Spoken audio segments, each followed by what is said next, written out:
Okay, today I love this topic. We are starting week 2. We're on mission 1, publishing.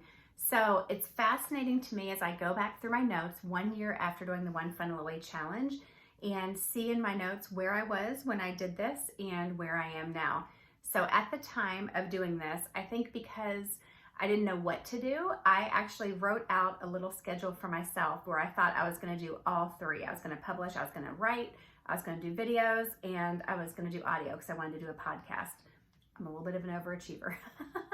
But I realized very quickly that was going to be too much. So instead, I focused in on just one. And for me, I chose video. And let me tell you why I chose video. Because at that point, I had already been doing Facebook Lives for about a year. So it was already kind of in my wheelhouse comfort zone, but it hasn't always been. I can remember back 2 years ago when I had a friend on my team who suggested that I needed to start doing Facebook Lives. And I was like, what? Are you saying that I need to get on a video and talk in front of people like they see me as I'm talking? It was terrifying to me, but I watched her do it. I saw her having success with it and I thought, oh my goodness, I'm gonna have to do this thing. And I just remember the first couple lives that I did, I would be like kind of sick about it all day, knowing that I was going to do one. And I would put it off. And then finally, when I was like, okay, I've got to sit and do this. I've got this window. I would sit for 30 minutes and plan and sweat and have butterflies in my stomach. So nervous.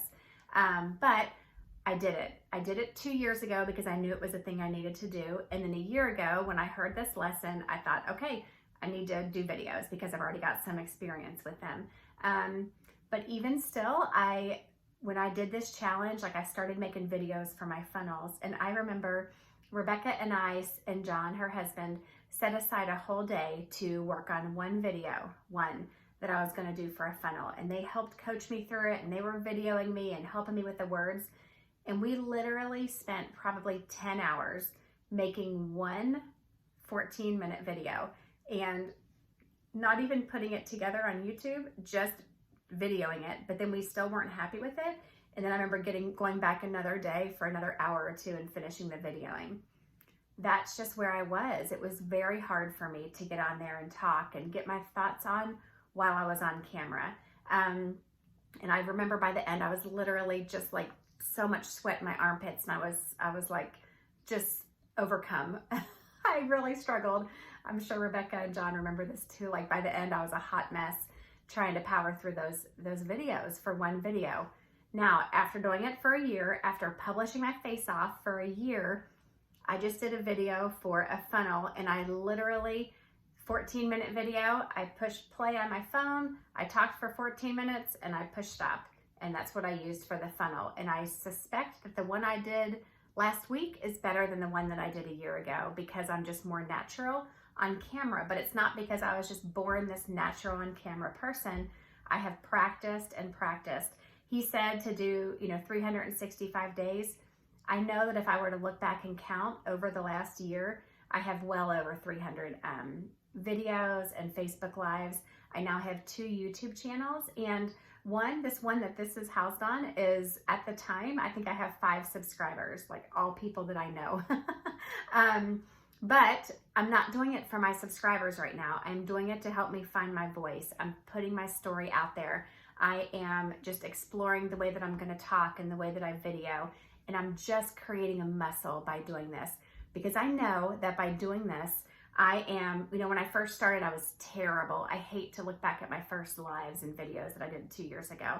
I was terrible, but I kept going, and then I kind of graduated up to being bad. And then after a while of pushing through, then I went from bad to like, kind of average.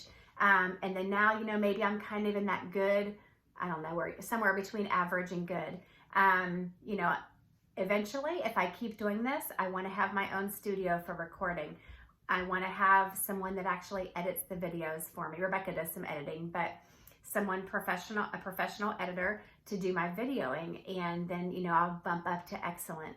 But for now, for where I am, I have just literally used my phone. You see me in the videos, you'll see me pushing the play button. You'll see sometimes I forget where to look.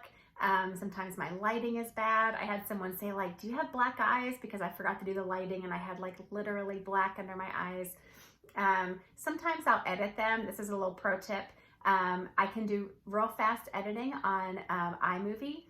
I use my phone because I don't have the patience to, or the time or the inclination to really do a great job on my video editing.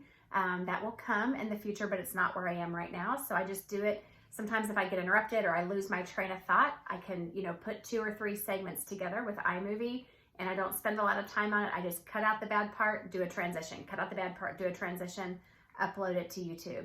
And if that all seems scary to you, I promise you I'm not special or good with technology at all.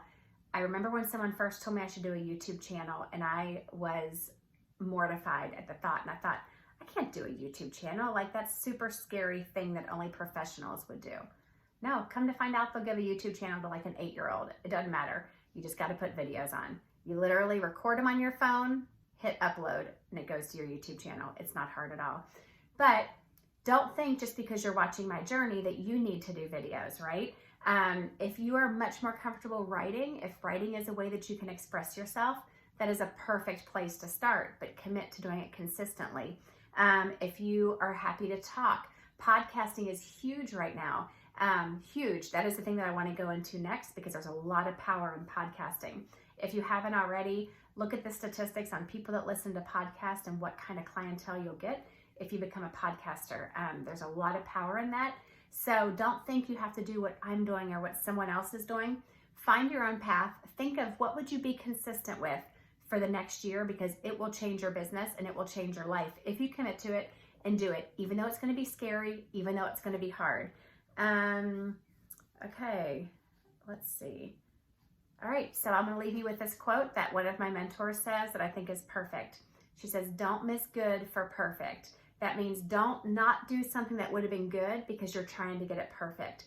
And that's where I land with most of my videos. They are good enough. They are far, far from perfect, but I just hit play and do it. If you have not ever heard, listen to Mel Robbins' 5, 4, 3, 2, 1, her 5-second rule about you just got to say 5, 4, 3, 2, 1 and go. Yes, it's scary. Yes, you have to overcome some things, but do you really think that you're going to become a millionaire and have success on this path by not doing scary things, by not getting out of your comfort zone?